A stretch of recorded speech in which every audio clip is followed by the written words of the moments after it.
Hi, and welcome to the Crit Hit Wild podcast, where we cover all things Marvel Crisis Protocol, and we do a new character every week. This week, we're going to be talking about Gorgon, and I'm your host, Fred. I'm Brad. I'm Brandon. And Steven is away today. He is unfortunately busy, so he will have to miss this episode. So we missed a week, everyone. We missed a week, and that's my fault. I had to attend. Yeah, yeah. I attended a wedding over the last weekend, and our backup time fell through. So we ended up missing a week. So I apologize to all of our listeners out there. Yeah, everyone. But Fred got married. Congratulate him. That is not true. Oh, that I wasn't did your not get married. wedding? This is I had no clue. I assumed it was yours. Well, that is incorrect. It was our friend's wedding, and it was very nice. It was actually a beautiful wedding, and I very much enjoyed it. But that is not why we are here today. We are here today to discuss MCP stuff. Speaking of which, there are some tournaments that are coming up in the near future that I want to talk about. Coming up on the 15th of March, there is a tournament at Missing Falls Brewery in Akron, Ohio. This is the Akron Brew Brawl, and it is the final episode. It is the final of the BECC qualifiers. For our region. And for our region, that's correct. And I will be in attendance. It is likely that Brad will also be in attendance, as will Borka, and it will be a good time. So we will see you all there if you are going to make that journey. Then coming up later in March on the 29th is a tournament at Fabricators Forge. That is in Pittsburgh, Pennsylvania. This one is going to be run by Bryce, and he always runs a good event. It's a what is it? It's an affiliation tournament, right? It's affiliation battle, yeah. Yeah. And that means that every model in your roster has to be affiliated. And you're not allowed to play the affiliations that let you play everything. Right. Yeah, we did one of those once. We did do one of those once. It was fun. It was. I didn't. That was a fun one. You know what my favorite thing about an affiliation battle right now is, Fred? That it changes nothing about your roster? Yep. Is that what it is? Yep. My roster does not change at all. Mine does, unfortunately. I don't have access to a 2-threat. One model changes in mine? That's pretty good. I think only 2 in mine. I think only 2. Which is, oh no, 3 now. I've made a change to my roster, and we'll talk about that when we talk about our games played. Oh, speaking of which, let's talk about our games played. We played in a tournament this past Saturday. Actually, just Brad and myself, and it was only a 4-person tournament. Unfortunately, it was pretty sparsely attended, but it was a lot of fun. Let's get right into it, Brad. Yeah. My first match opponent was Brad, and True. So Brad, do you want to talk about this game, or should I? You go ahead and talk about it. I feel like I've been talking a lot. Okay, so let me pull up this match right here. All right, so this was Senators and Intrusions. That's right. That's right. Okay, so I look at Brad's crises. I think I win priority. And so I look at Brad's crises. He has 2 secures that are fine and intrusions. And then he has 3 extracts that are terrible for me. I think to myself, as long as I dodge intrusions, I'll be fine. I say that every single time there's a poisonous one, and every single time I draw intrusions. It's like I'm cursed. I'm cursed. So, of course, I pick intrusions, and this game goes about as well as y'all can expect. We were playing at 19 threat, which is the only option with these 2 crises. I was playing my normal 9, which are Spectacular Spider-Man, Miles Morales, and Black Cat. I then grabbed hold on. So After that, I grabbed Ghost Spider and Moon Knight, which gives me 4 threat left to play with. My 4 threat that I picked. No, it doesn't. No, yes, that's Yeah. right. That's right. Yeah, that's right. The 4 threat model that I picked is my new model in my roster, and that is Rhino. And y'all, Rhino is a good web warrior. He plays a completely different game, but he is tough and he does a lot of work. He's exceptionally mobile, which is really helpful. And he can help me displace size 4 models when I need to. And he can throw a size 4 terrain piece, which nothing else in my roster can do. So he's got a lot of handy tech, and I can play This Is a Robbery, or as Brad would like to call it, Rhinobbery. And he's really good, even though he's an odd choice, seemingly, for the Web Warriors. Well, anyway, this game goes terribly for me. Brad proceeds to kick my. I think that was it round 1 or at the very top of round 2, Psylocke kills Rhino in 1 attack. Psylocke went before him round 1, so it was round 2. It was round 2. First Yeah, activation, okay. round 2, just one-shots him. One-shots him, and then doesn't she one-shot someone else also? Like she does No. something crazy. She attacked whoever you had standing there. I think it was Moon Knight. Moon Knight, but I didn't one-shot him. Moon Knight was around like the entire game. Yeah. What I did was I grabbed all the senators I could and I ran away. And Then I he think I had put to. up a pretty good Then he fight. had to move back after I killed all the models he left behind, like Rhino and Ghost Spider and Spectacular Spider-Man. Yeah. I think I put up a pretty good fight. Rhino on one activation, I think he did, because he teleported through the intrusion. He dazed someone with 1 attack. He threw something. You Rhinoberied Apocalypse into Magic, which I braced. That's right. And then you threw something at Magic and dazed her. At Magic. And then you made an attack. I stampeded.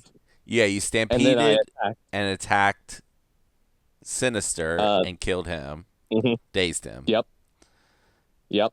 And then it was a fantastic Rhino up. Then maybe you attacked Toad and dazed him or something like that. Like it was crazy.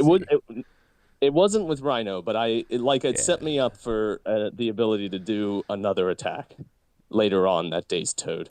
Yeah. It was a great activation. But it was the only activation that Rhino actually got. But he did good. Hey, you know what? He was worth it. I do not regret taking him. Anyway, this game went poorly. I lost. I believe it was 17-13. So I didn't get blown out of the water, but I still lost. And my list, for the listeners, just real quick, was Apocalypse, Mr. Sinister, Psylocke, Magic, Toad. Yep. His Web Warriors roster, or his Web Warriors drop, because it's a bunch of mystic attacks. The other game was Borka versus the other Brandon, not the Brandon that's on the podcast. And in that game, Borka pulled out a win. And I don't know enough about the game to speak, but I know that Borka was playing Guardians of the Galaxy with Nova. He wanted to try out Nova. He did not play Nova in that game. Oh, he didn't? No, he did not play Nova in that game. Okay. Well, let's move on to round 2.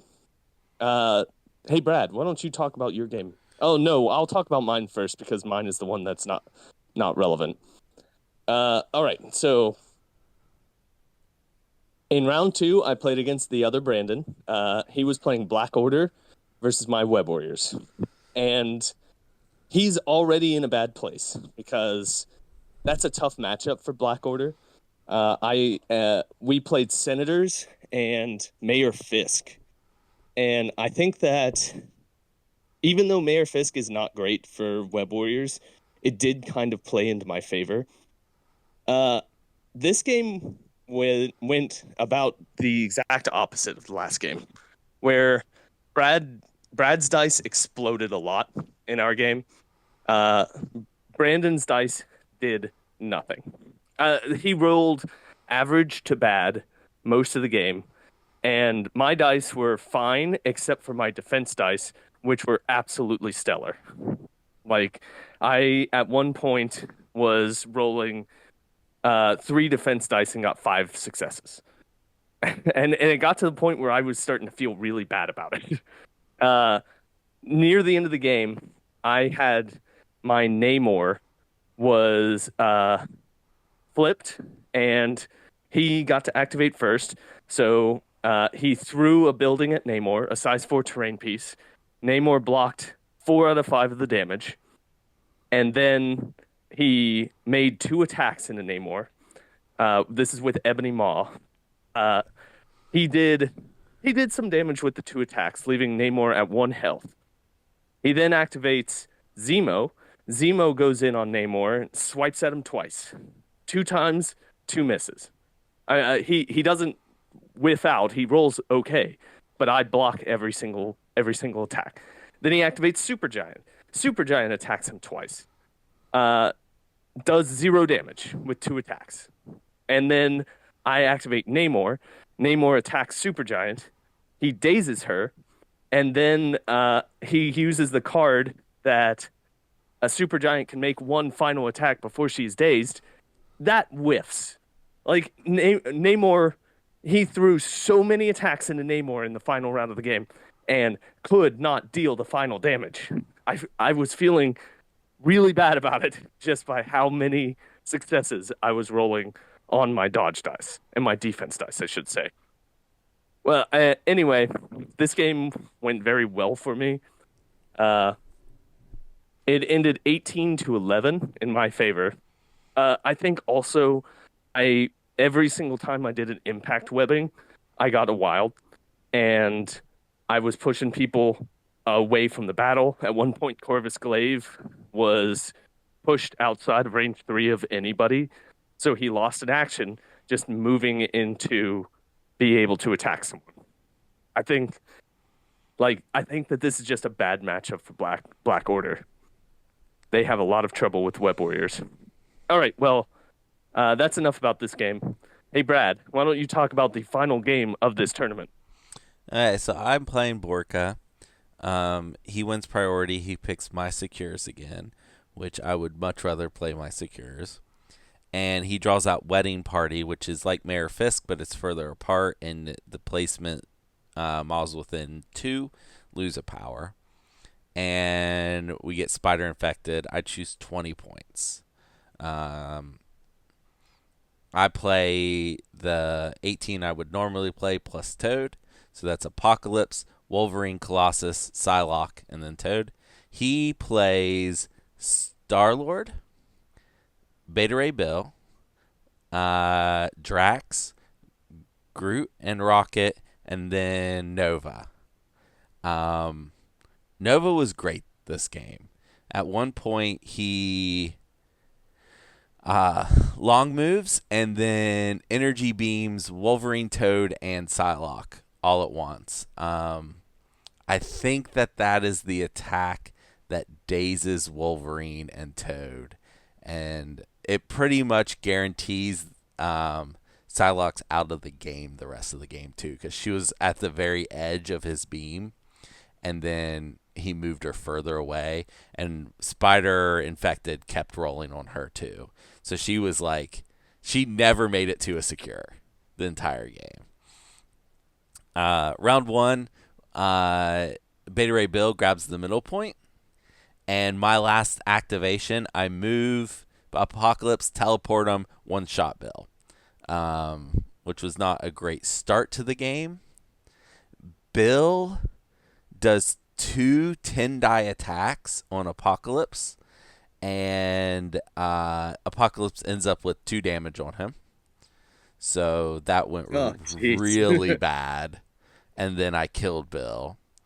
And the game's going very much in my favor at this point. I'm up on points. He's down on models.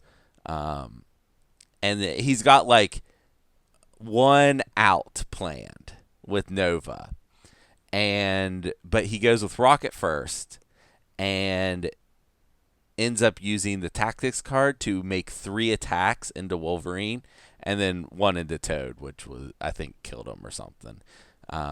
Maybe he was still alive. It doesn't matter. But with the 3 attacks, because of just various rolls, and at the very last attack, I have 1 Horseman token, and I reroll 1 die that I need to succeed to keep Wolverine alive, and I hit it. Wolverine's at 5 out of 6 damage. I go with Wolverine. I war, charge, spender, Nova. So I'm counting wilds double, wilds and crits change a die, and I have 12 dice because the spender is 7, and you get 1 die for every damage on Wolverine, and there is no max on that. So 5 damage means 5 extra dice.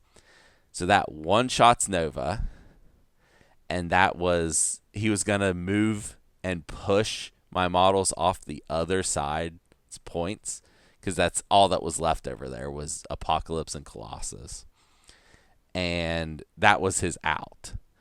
And when I killed Nova, he's like, okay, you definitely have enough to score to win. Let's just score it out and we'll be done. And I said, sure, that's not a problem. So I didn't see that was what he was going to do, but Nova was the scariest thing he had left, because he hadn't activated Groot yet, and he may not have activated Star-Lord or Drax yet, but they were pretty pushed far away from the point, because they had Spider Infected on them. So I pulled out the win. Nobody was able to stop Apocalypse this time. And that's it. I was rolling pretty hot, but I also have the list built in a way that I can capitalize on that and make those things happen. Like Wolverine, if I can war charge, like, it had to be a pretty spectacularly bad roll not to get like a bunch of stuff out of that. So So you've been playing Apocalypse for a little while now. What do you think about the roster that you've created? I like it a lot. I think I have a lot of versatility, especially, and I think it's especially strong at higher points, 18 up. 17 and 16, I have to make some sacrifices, but part of that sacrifice is just playing stuff like Blob, and there's nothing wrong with playing Blob. Blob's great. Right. Yeah. Blob is real good. Yeah, and I have that tech for like the Web Warriors, since there are now 3 people playing Web Warriors in our local meta. Yeah. I thought I was like being the one person who was going to play Web Warriors when I started, because we needed some practice playing Web Warriors, and now all of a sudden there's 3 of us. Yeah. So, and then just in general, I think it's got pretty good staying power. Like my models stay on the table to score points, and that is how I've built the list. Yeah. I can confirm it's a really good list. It works. It's very effective. Apocalypse works. He's an effective piece. All right. Well, those were the games of the tournament. There is something that we've been putting off a little bit that we need to take care of since the errata occurred in this game. And that is that we need to do a recalibration matrix on Thor, Hero of Midgard. As you all know, Thor was recently changed. He was nerfed pretty hard. I think rightfully so, because he was getting play in every single list, it seemed like. I'm talking about 6th threat Thor here. Okay, so Brad, I'm not going to remember every single change, but I'm going to try and go through them all here. You think I remember? All right, so the first change is on his builder. It is Odinson's Ire, and it went from being a 7 dice attack to a 6 dice attack, and it also went from being range 3 to being range 2. That is an enormous change to an attack. That attack went from being something that is a threat to everything around him to being a much more normal attack. Kind of a little bit, I don't know, I don't want to call it pillow-fisted, but it is only 6 dice for this 6 threat model. As many of you know with Dracula, who has a 7 dice builder on a 5 threat model. So, I mean, I don't know where I'm going with this. That was the first change that occurred. The next change is his self-throw, Have At Thee, went from being a cost of 3 to a cost of 4. That's just a little bit of making it harder to accomplish. And I remember the third thing is Brothers in Arms, the team-up card between him and Bill is now banned, is no longer in the game. So when we first did this guy, we gave him an S. I think we all gave him an S, didn't we? I'm pretty sure we were hugely up on. Yeah, because he was insane. He was a little bit way too good. How do you guys think? I want to let Brandon talk because I feel like he has not talked much this entire episode so far. Hey, Brandon, what do you think about this? I think he's very hard to play now. Yeah. Do you think so? Yeah, you used to be able to snap choose him over the other Thor, and I don't think you can do that anymore. I honestly think the other Thor might just be better at 5 threat. The other Thor has a character throw. He gets a throw on his builder on a wild trigger. This one does not. He has lightning arc, which is a different effect, which is a good effect, but it's not a character throw. This one still has a ton of health, which is really what it's got going for it. But like, I say the Knave villain is still good. It has a throw range long on a size 4 terrain piece, also, which is pretty good. But you have to be within range 2 of the terrain piece to do it. Yeah, I mean he's still fine. I just think it's hard now to pick him over. Like I think it was real easy to pick him over the other Thor, but he has 2 now less. it's He's much a threat more of a less. Yeah, he's a threat less. He has 2 less health. Like they're rolling the same defenses. The character throws big for the same price. He gets to throw a character medium. He has a charge that staggers You're him. talking about 5 threat Thor instead of 6 threat. Yeah. So I think that's really the biggest thing. Thankfully, the rest of that box that he came in is still really, really good. So yeah, I still think this guy. I mean, he's not terrible. I think that he's been pulled back into the pack of 6s. He's now no longer maybe in contention with Hulk, the best 6 in the game. He is now back in the mid pack for 6s, maybe even a little bit below mid. But you're now not looking at him outside of Asgard, really. Right. He is not going to get splashed everywhere like he was earlier. I think there was this was happening in LVO where people would bring 7 threat or 7 models of a roster of the affiliation they're playing, and then they would bring Thor, Beta Ray Bill, and Mighty Thor as just a 15 threat module to slot in anytime they're on a 15 threat gamma.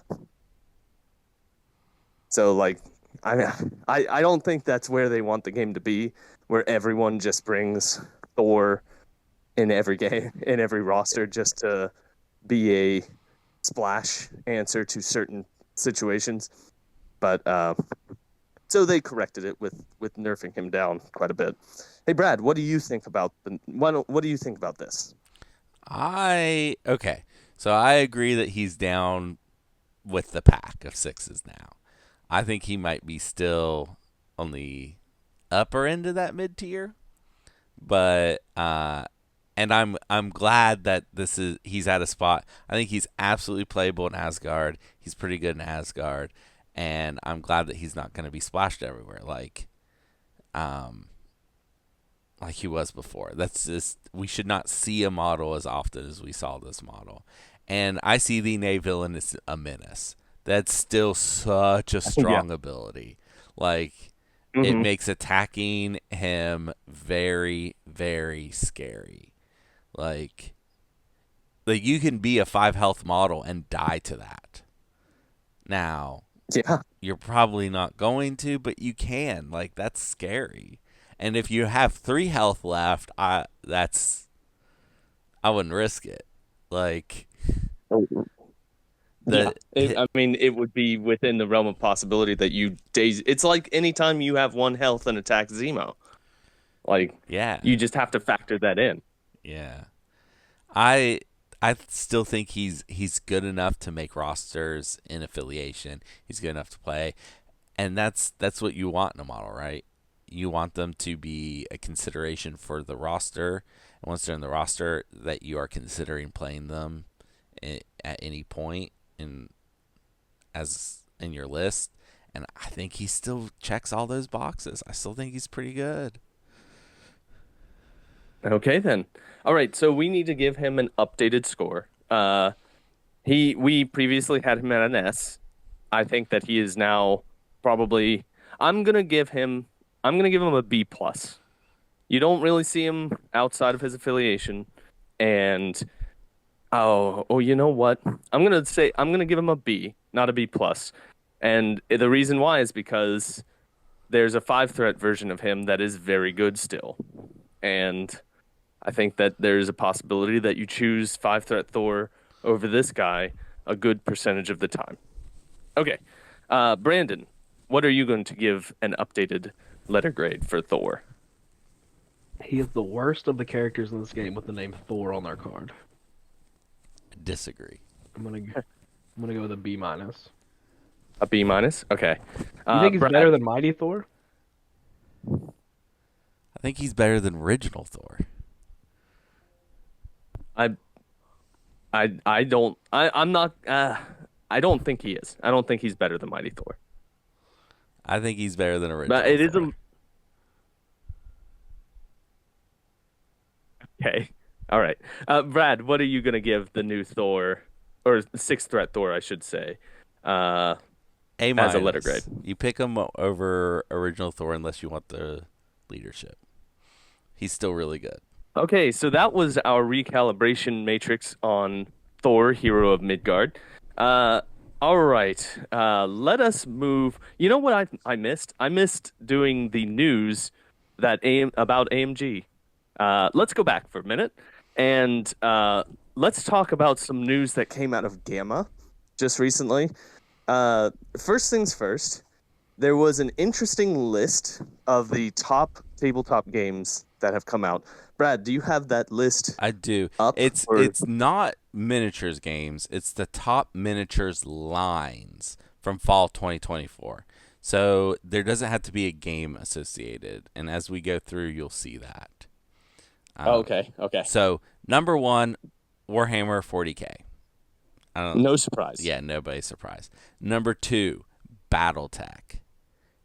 Surprise. Yeah, this one That's surprised me. One, I didn't know it was this popular, and two, the base game, like the full base game, is from what I've seen people playing it, very complicated. Like there's a lot of steps to go through. Like you have to roll to hit and then roll where you hit the thing in the head and the arm or whatever. Um, It is yeah, not a simple game. yeah, it's not a simple yeah. game. That's why I was so surprised it's so far up this list. I mean, people like big stompy robots. Yeah, they like them a lot. Like a Their lot, a models are lot. very tiny. BattleTech models are not big. No. No, they're representing something big though. Yeah, I think there's also a lot of like BattleTech as a brand has been around for a very long time. It has. Since like the 80s or maybe earlier than that. And there are a lot of people who have a lot of good feelings about their old time playing BattleTech. Uh, I don't know. there That's just a theory. there are a lot of people who have a lot of good feelings about Star Wars as well, and there's not a Star Wars game in the top 10. You're right, which is shocking, very surprising. Very surprising. I I have a feeling Legion's not on here. I've been reflecting on this for a couple days since we saw this list. I think Legion's not on here because it's specifically fall 2024, and they didn't really have very many, if any, new releases. Okay. So, Which has now shifted since the data for this list came out. well, it's still there's only been like 2 boxes that came out recently. So this Yeah. upcoming year, they are re-releasing the entire line in hard plastic. So I would expect that sales to go up this year. But last Okay. year, there wasn't a lot for people to buy. Right. Okay. Number So that three. was BattleTech at 2. Yeah, number 3. Number 3 is Nolzur's Marvelous Miniatures from WizKids. So these are just D&D miniatures. Right. No, Right. no game attached except D&D. But Except D&D. Yeah. Then number 4 is Age of Sigmar. Not surprising to see it on the list. Right. Number 5 is Heroescape, which What I don't know what this is. What is Heroescape? Okay, Fred, do you remember when we went to Fabricators Forge? I think it was for their September event. And in the middle of our play area, there was like that hex game with the different miniatures. Yes, I do remember That was Heroescape. That's Heroescape. Yeah. Okay. So Heroescape is a game that has been recently brought back Yeah. as of this past year. Yeah. Back Okay. in the 90s, it was kind of big, and they had a Marvel Heroescape that I really wanted. They did. They came out in the early 2000s. The But I early think 2000s. Okay. I think the second wave came out in fall, so that would kind of make sense. Like wave 1 came out like during the summer, and then wave 2 came out in the fall, which would Okay. really like explain why Heroescape's so high on this list. And it's Same thing with number 7, I think it is. and Heroescape is a game where like if like I had Marvel characters and you had like fantasy characters, they could fight against each other in the game. Okay. Okay. Yeah, Interesting. So you can do anything. Number 6, MCP. Good job, MCP. Yay. The last time I saw one of these lists, which was a couple years ago, it was like number 3. So number 6 isn't quite as good, but still good. Top 10 is great. I mean, it's still getting played. It still has people buying its models, and it's been around for what, 5, 6 years now. Yeah. So I would assume if it was all of 2024, it would probably be Higher. a couple. Yeah, it'd probably be at least one Yeah. spot higher. But I mean, BattleTech obviously had a really big year. Yeah. I don't know if you're ever gonna beat the 2 Games Workshop games. right. Well, D&D. MCP was above Age of Sigmar on the list I saw a couple years ago, which was pretty good. Well, this thing too about Age of Sigmar is it also just had its new edition drop. That's true. That's true. Number 7, Halo Flashpoint by Mantic. I've never seen this game. I love Halo. It's just I don't know about playing it on a tabletop game. Yeah, it's apparently more like the multiplayer than the campaign. Almost every model is a Spartan with different poses and different weapons. Like, Well, that's okay. lame, That's right? disappointing. That's very Yeah. lame. There's like 3 wanna play all alien Covenant. models. I'll play a bunch of grunts. Okay. Okay. Next is Bones by Reaper. Reaper Bones. It's tabletop RPG models. That's all it is. Oh, okay. Okay. Yeah. Okay. 9 is Song of Ice and Fire. Yep. They had a pretty great big game. year. They had a pretty big year too. Mm-hmm. They put out 2 new factions this year. Was Bolton's also this year? Or last year? I don't know. I don't know. Anyway, I don't remember. the games I think gained in popularity over time. And number 10's War Yeah. Machine from Steamforge Yeah. Games. A game that Brad and I used to play, That's and true. I have a lot of good memories of. I'm glad to see that it still exists. Yeah, and I have one memory of this game. What is your one memory of this game, Brandon? Oh, it's a great story. It involves Brad. I don't think it's good for the listeners to hear it. Oh, okay. Okay. All right. War Machine looks like fun. Like new War Machine looks fun. The miniatures they're putting out are pretty cool. mhm. I'm glad it's doing. I'm well. glad Steamforge is doing something with it. Yeah. Yeah. All right. That's it for that list. That's our top 10 from fall 2024. Yeah, Also, those to top note, 10. Halo also came out in the fall, so So you If think it that it's launched in the fall, that makes a lot more sense. yeah, its it did. initial purchasing surge Yeah. is why it's Yeah. up there. That Okay. makes a lot They came more out. sense. They are, I believe, pre-built miniatures, and I believe they had a premium version that was painted. I could be wrong on that, but I know they had multiple boxes. They, I don't know if this is a good or a bad thing, but I do believe they're kind of reinventing the game for the second wave, um, Oh. and Okay. changing some things. That is very common with small games. Like there are lots of games I've like backed on Kickstarter or I've looked at on Kickstarter that like the second wave of models. Now they're more board gamey type games, but they've like revised the rules and stuff. Yeah, I think They've yeah, learned a lot Yeah. on from the first wave, and it's a small enough game that they can pivot a Yeah. little bit.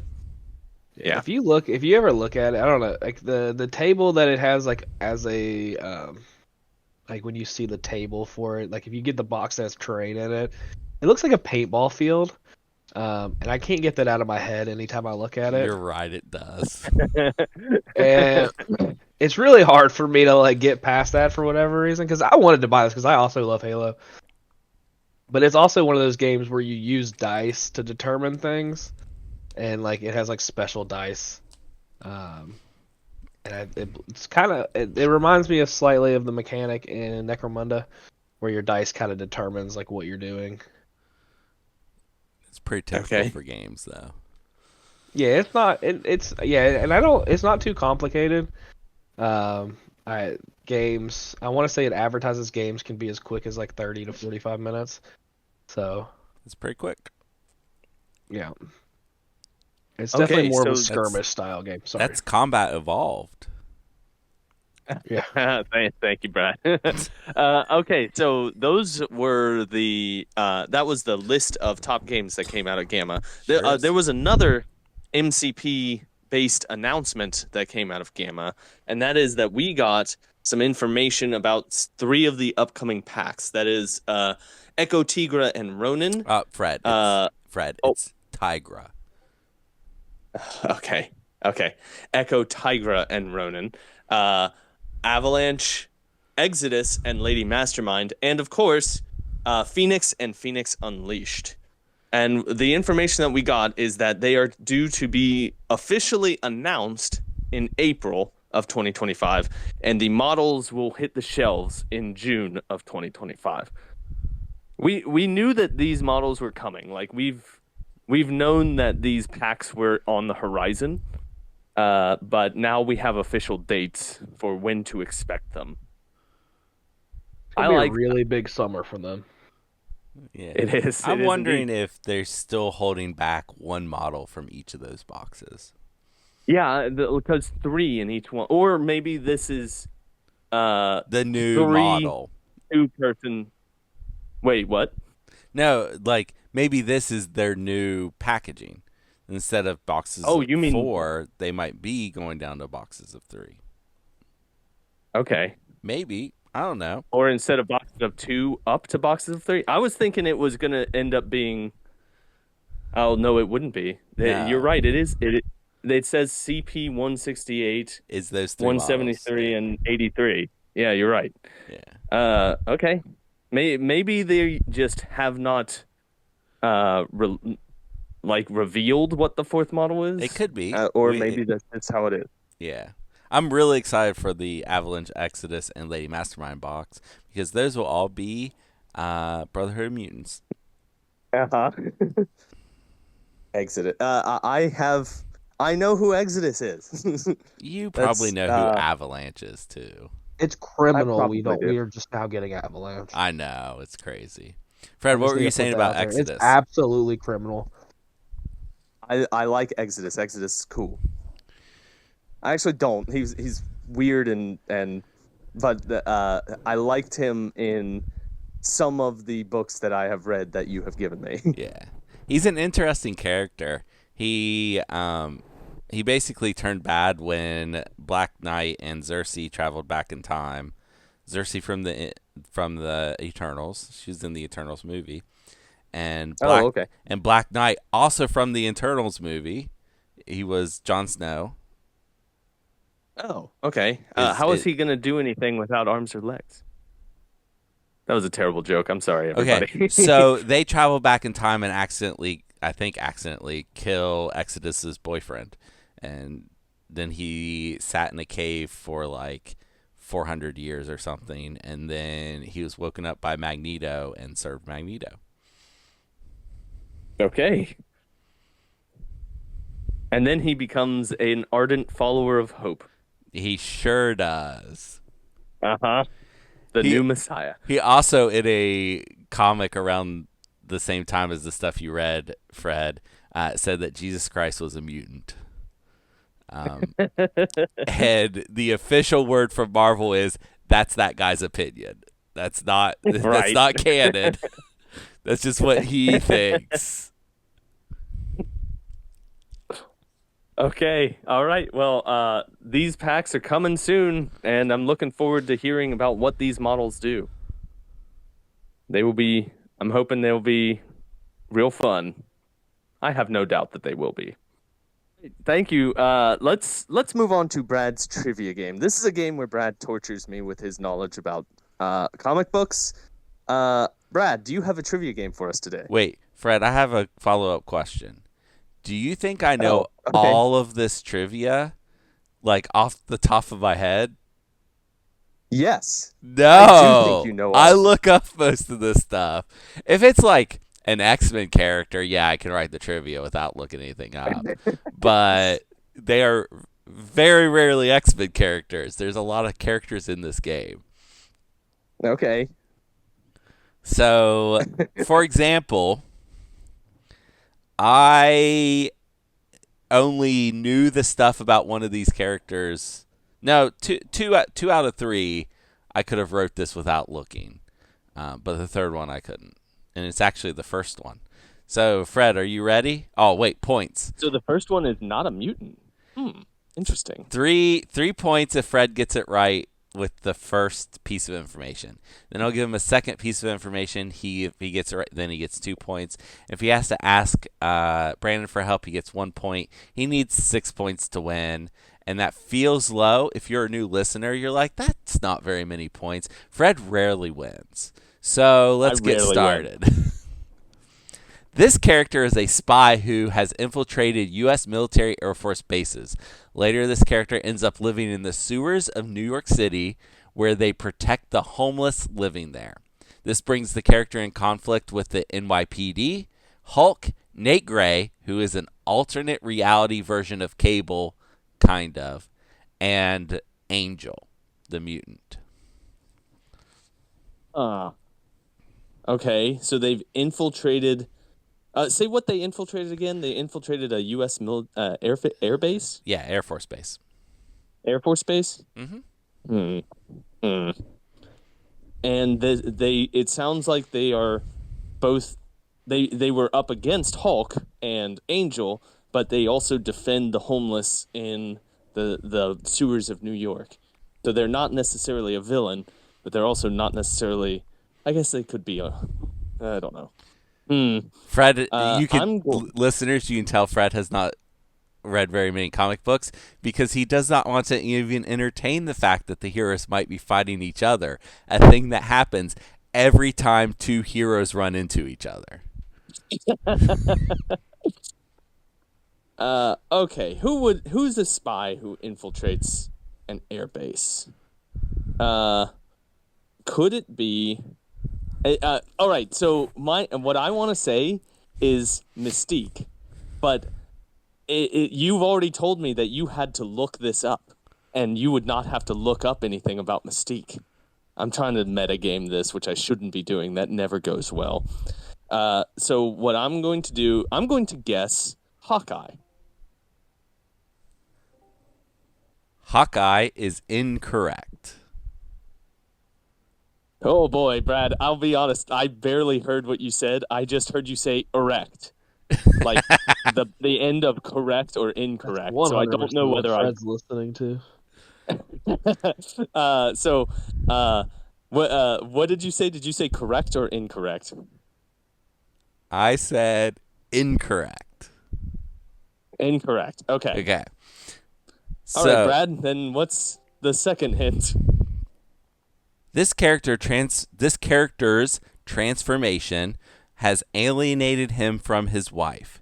He tries kidnapping her to explain the changes he's gone through, but that doesn't work out. This character blames the loss of his wife on Bruce Banner and poisons Betty Ross with this character's own poisonous blood until she dies to deprive Bruce of his love. Is this Abomination? That is correct. 2 points for Hey. Fred. Okay. All right. Yeah, I was surprised to learn that he protected the homeless in the sewers of New York City, even though I have definitely read the story where he fights Nate Gray and the one where he runs into Angel. Okay. Anyway, your next character. This character once gained superpowers after being exposed to Terrigen mists. They gain the ability to shoot an energy beam from their face. Normally, this character does not have any real superpowers and relies on their physical strength and weapons to deal with their problems. Okay. Is this Karnak? Yes, because Karnak famously shoots lasers out of his face. You know what? He hasn't gone through Terrigenesis, so we don't know what his powers would be. So fair, Fred. Fair. It is not Karnak. So, like, is Terrigen Mist temporary? Because this character doesn't always shoot a laser out of their face? It was this time. Weird. Okay. Your Arctic hint. rules. This character thinks they killed Captain America, but it turns out Captain America's girlfriend actually did the killing. So Captain America is dead? He got better. Okay, of course. Oh man. So was that a positive thing to kill? Then let me think. Is this? I'm sorry. I'm now running through my brain. Is this Red Skull? It is not Red Skull. Brandon, do Okay. you know who thought they killed Captain America and for a short period of time shot lasers out of their face?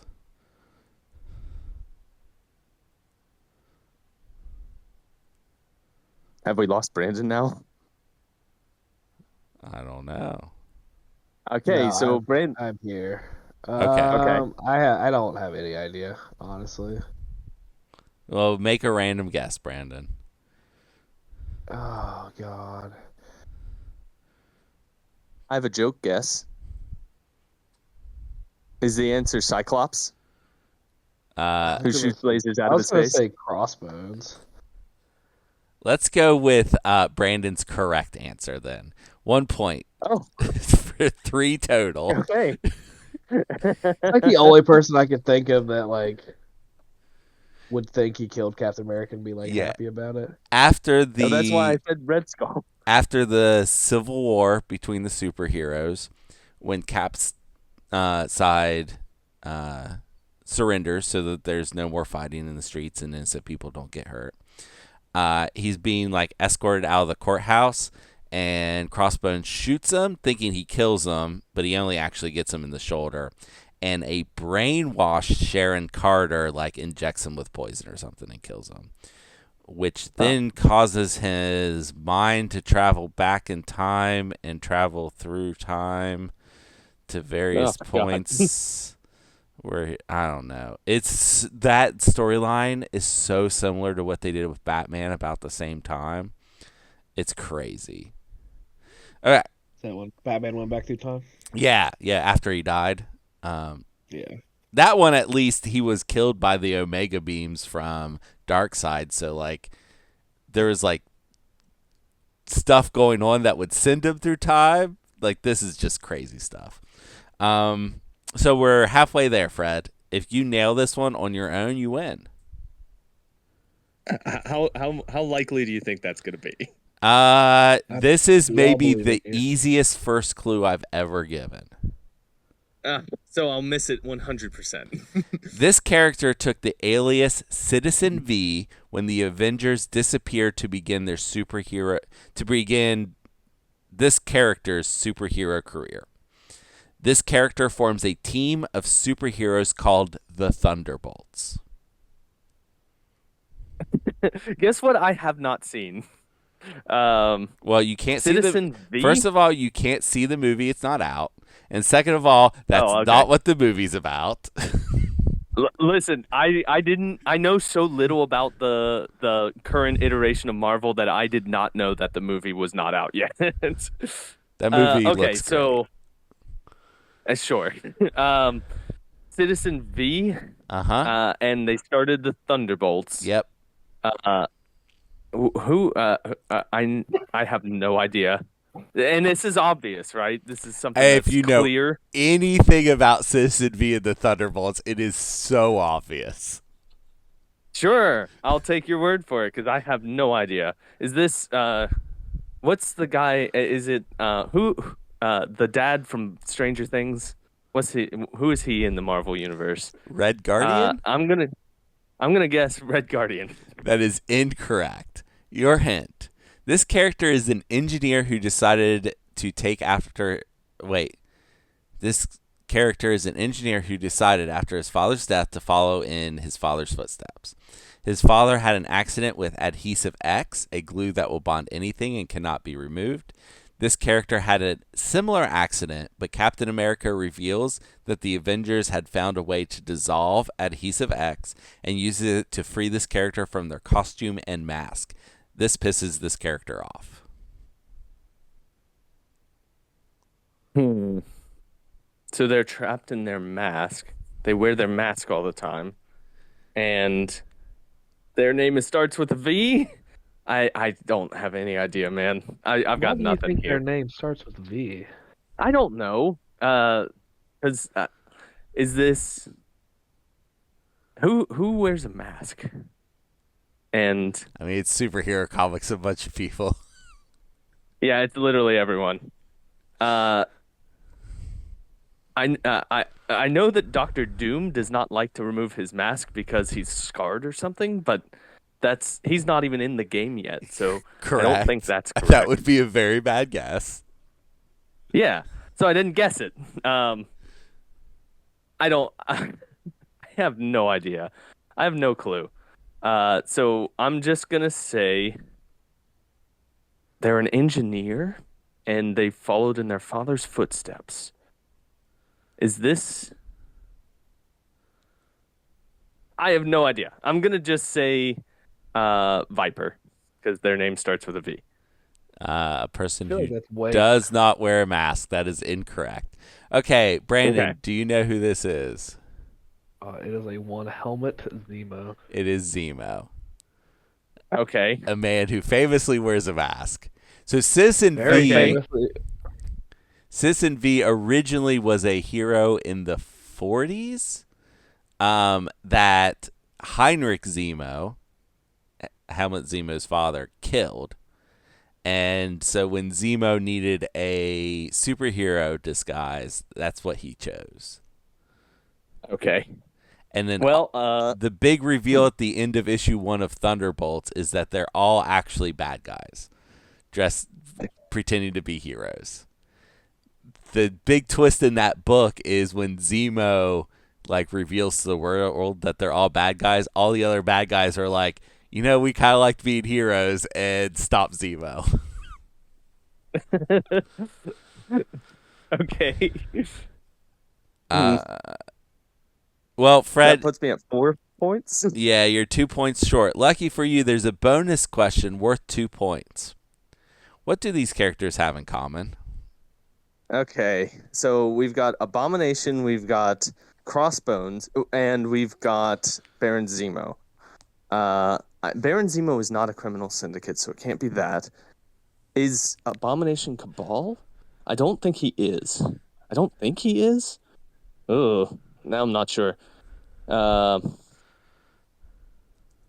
Do they all... Oh, God. What do these people have in common? Okay, so we've got Crossbones, who has a pretty good card that makes him useful. And there's also Baron Zemo has a... I don't know, man. I'm gonna... I know that Baron Zemo and Crossbones are Cabal, and I don't know what Abomination's stuff are, so I'm gonna just guess Cabal. And I know that I'm wrong. Yeah, that's wrong. Okay. Abomination is not Cabal, but they are all Hydra. They're all Hydra. Yeah. How did I'm an idiot. Of course they're all Hydra. You were I just walking don't think yourself about to it. Hydra. Yeah, you I were just- yeah, I almost was there, close. Fred. This is hilarious close. because you played Hydra. I did. That was before but Abomination. Before Abomination, yeah. Before Abomination was in the game. How many times have we actively talked about Abomination being a part of Hydra, though? I mention it Oh, every many time times. anyone mentions Abomination. I thought this was a slam dunk for Fred. I Yeah, should have. I just wasn't thinking about it correctly. That's just my I mistake. even stopped paying attention because I was like, "Oh, he's got this one." Yeah. Ironically, Crossbones was the one I forgot was Hydra. Yeah. Oh Yeah. well. And Okay. They're both Cabal, Criminal Syndicate, Hydra. Well, Brad, thank you for beating me again at trivia. Let's move right along to the person that we are here to cover today. That person whose name is Gorgon, who I, of course, do not have pulled up right now because I'm bad at my job. All right, Gorgon, otherwise known as Gorgon Petragon. Petragon? Yeah, I don't know. Petragon. Petragon. He It'd be a has lot 4 cooler if his last name was Pet Dragon. Petragon. His defenses are 4 physical, 3 energy, and 3 mystic. He has 6 stamina on his front side and 5 stamina on his back side. He's a threat value of 3, a size 2, and a medium mover. Hey, Brad, why don't you do his attacks? His first attack is physical Mace Strike, range 2, 5 dice, cost 0. After attack is resolved, gain damage equal to damage dealt.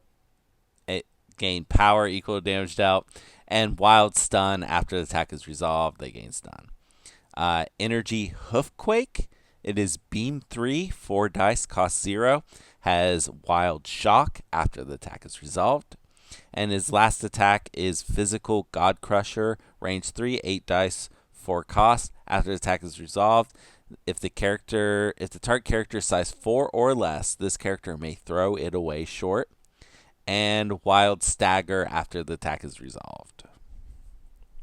Okay, Brandon, why don't you read the rest of his card? His first superpower is active. It costs 2 power. It's charge. It costs an action. This character makes a move action immediately followed by an attack action. The superpower can only be used once per turn. His reactive superpower is you're going to have to deal with me first for 2 power. When an enemy character within 2 of this character targets another allied character with an attack, this character may use this superpower. This character becomes the target of the attack regardless of range and line of sight. He is an inhuman, so he can reroll one of his attack or defense dice, and he is also immune to poison. Okay, so that is the entirety of Gorgon's card. It is short but sweet. I think this is a very good card. He has bad bodyguard, which is excellent. And boy, that sentence was bad. I'm sorry. And I like his attack suite too. How about I like his spender automatically throws if they're size 4 or less. Like there's no trigger; it just happens.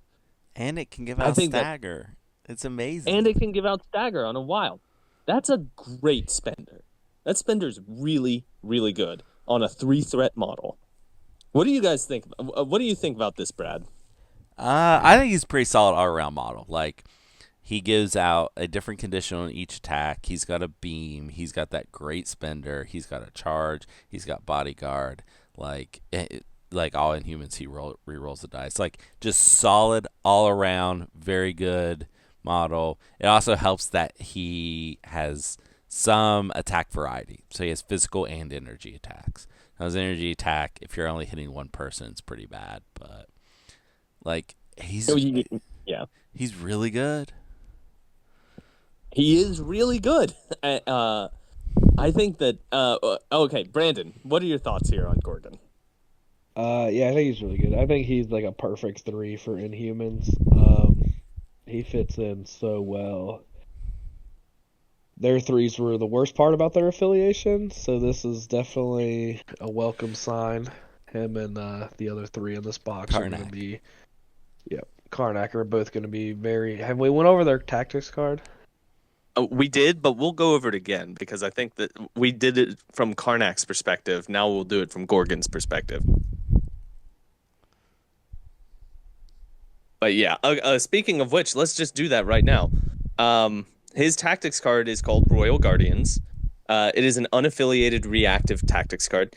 And when an allied character is targeted by an attack and is within range 3 of an allied Karnak or allied Gorgon, Karnak or Gorgon may spend 3 power to play this card. I just swiped away from it. Daggone it. Place the character that played this card within range 1 of the allied character. The placed character becomes the target of the attack. After the attack's resolved, if Gorgon played the placed and is not dazed, the attacking character gains the shock and stun special condition. There's also an effect with Karnak, but we've already talked about that on Karnak's episode. Yeah. I mean, it's weird that they gave a guy with bodyguard a bodyguard card. Like, he already has bodyguard, and well, now he has bad and good bodyguard. Yeah, you're right. Now he has bad and you're right. It is bad and good bodyguard. I think the big thing is with him and Black Bolt 1, the fact that you can basically just control who's attacking who is really something that's going to be like relevant. And that tactics card, if you're playing Karnak, like that means you have 3 models. You can kind of choose who's going to take the attack in certain scenarios, which is going to be really useful. You can just manage your opponent's attacks. I think that's going to be one of the new tricks that are coming out of Inhumans when the new models hit. You guys want to hear a cool trick? I really like. I think this character is kind of great. Like he's got more health than most 3 threats. He's got 11 health, which is on the upper end of 3 threats, and he's got a really good defensive line, 4-3-3. He gets a reroll just because he's an Inhuman. Like he's good. This character's good. Fred, you want to hear a cool He'll trick? probably go down pretty quickly just because there's no special defensive tech about him. He's just a 3 threat that you can just toss attacks into him. Can you guys hear me now? I mean, he's gonna die, but all 3 threats die. You're right. I think it's kind of funny that they kind of flip the God Crusher things. Normally the wild would be the throw, and then it would like auto stagger. I think it's kind of interesting that they flip those. I mean, but 8 dice getting a wilds. Likely. I feel like your odds are pretty heavy on that. Mm-hmm. Yeah, I agree. So let's calculate. Hey, Brad. trigger. This is just a check-in. Why don't you say some words to make sure we can hear you? You could not hear me before, and you can't hear me now. We can Seventy kind of hear you point now. two five Okay. percent to get wild on 8 dice. Say that number again there, Brandon. 70.25%. Okay. I To wonder get if wild on 8 dice. are we being recorded right now, or If you can has the hear recording me, stopped? you are being recorded. Okay. We can hear you now. Okay. So, all right. So I've been trying to tell you guys that there's a cool trick with the tactics card. So Oh, yeah. and What is the cool trick with the tactics card? unless Oh, I they know it. clarify this, if Karnak's within 3 of a model, Gorgon on the other side of the table can play the card and then place within 1 of the model being attacked and move clear across the table. That does need to be correct. There's no way that that's what's Yeah, intended. they're I mean- probably going to clarify that, but the wording is just different enough on this from the old cards like Heroes We've for lost Brad Hire again. that that it works that way. Oh no, Brad. All right, so with Royal Guardians, the way this is worded, you could also place either Gorgon or Karnak, and then could you bodyguard with Black Bolt to take the attack on Black Bolt after they're placed, and you still get the effect of the card. Yes, yeah, that's how all these cards work. Yeah. That's stupid. That's dumb. Yeah. You could do it with Gorgon too. Well, because even 3 power to move someone within 3 on another person's turn is going to be relevant. And you do get the bonus because they were placed, but they were not dazed. Exactly. So Yeah. you can let them Right. place, they become the target, the card is going to resolve. You can then take the attack on somebody else, and then they're, no matter what, you can give them shock and stun or a weakness token. Yeah. Which is I pretty think cool. that is intended. That interaction's intended. The moving the other model across the board, I don't think is intended. Yeah, there's no way that's how it's supposed to work. 'Cause most of Okay, those we cards gotta. you can do that, but you normally aren't in that control of what attacks are going where. Yeah. Right, right. We gotta give a letter grade to Gorgon. I think he's really good. I think he's a very solid 3. He might be an outstanding 3. I'm gonna give him an A. An A from Fred. All right, Brandon, what are you gonna give to Gorgon as a letter grade? I mean, I think he's really good. I think he's gonna see a ton of play in Inhumans. I'm not sure if he's a game changer, but I think he's gonna be. You're gonna see him a lot on the table, especially in Inhumans. So I'm gonna go with an A minus. Okay, and Brad, what are you gonna give to Gorgon? Okay, I think I'm changing the way I'm doing grades because A's used to be splash models.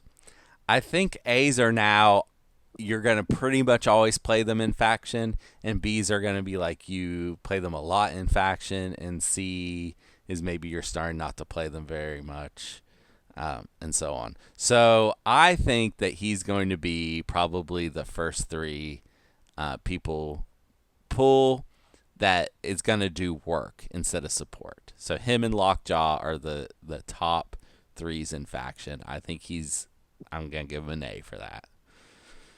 Okay, all right. So we're all up on him. He's got A's around the board. I think that Inhumans are going to be a real threat to everybody in the meta for a little while once this box hits. And Brandon, They're already tough. and so. Brandon's They are already tough. Brandon's going to bring him up to the tournaments once a month and kick our butt just like he did with Black Order. Yep. It's going to be just like that. And he's going to have a lot more play into Web Warriors with Inhumans than he does with Black Order. Yeah. A lot more play. Oh boy. All right. Well, that was our take on Gorgon. Hey, Brad, do you have any comic books that feature old Mr. Pet Dragon right here? I do, and it was very hard. So Gorgon is what sometimes people call a jobber. He's kind of just there doing his share of like the team stuff the Inhumans are getting in. But comics don't really feature Gorgon very much. Like, he's not top billing. He's just kind of there doing his thing. So I did find 2 single issues where he plays a very important solo part. And if I dug deeper, I might have been able to find a few more, but they're very few and far between. So the first one is Fantastic Four number 44. This is Stan Lee and Jack Kirby. This is Gorgon's first appearance. So Gorgon goes to find his cousin, Black Bolt's missing wife, Medusa, and runs afoul of the Fantastic Four, specifically mostly Human Torch. And then from this issue forward, the Inhumans are a major part of the Fantastic Four comic. So they show up all the time. He's there all the time. The whole family's there. So Okay. that's the first one. Okay. Next is, I'm jumping big time in time to all new X Factor number 13. This is Peter David and Pop Man. Luna, who is the daughter of Quicksilver and Crystal, has run away from home to spend time with her father. Gorgon is sent to bring her back. And Gorgon proves too much for the X Factor team to deal with and is stopped by the most unlikely of allies. So X Factor couldn't deal with this guy? No, Is he really powerful? yeah, he's pretty strong and he's also fairly impervious. So like, Quicksilver couldn't deal with him, and then Polaris shows up and starts throwing metal shit at him, and that doesn't work either. And then someone else shows up and puts Gorgon in his place, but you have to read the issue for that. Okay. Wasn't there a trivia where Gorgon was paralyzed or something? Like he lost his back? Or his Yeah, back I was don't broken? know what happened, but he hurts his spine and he's paralyzed from the waist down, and he's in a hover wheelchair for a while. Okay. Okay. He gets better though. Of course. Of course. All right. Thank you, Brad, for the comic book recommendations. So we've had some technical difficulties this episode, so I'm going to cut this as short as possible. Thank you all for joining us today, and thank you, Brad and Brandon, for being here to talk about Gorgon. I hope that everyone out there has a lot of fun playing MCP this coming week and has a wonderful rest of the day. Goodbye, everyone.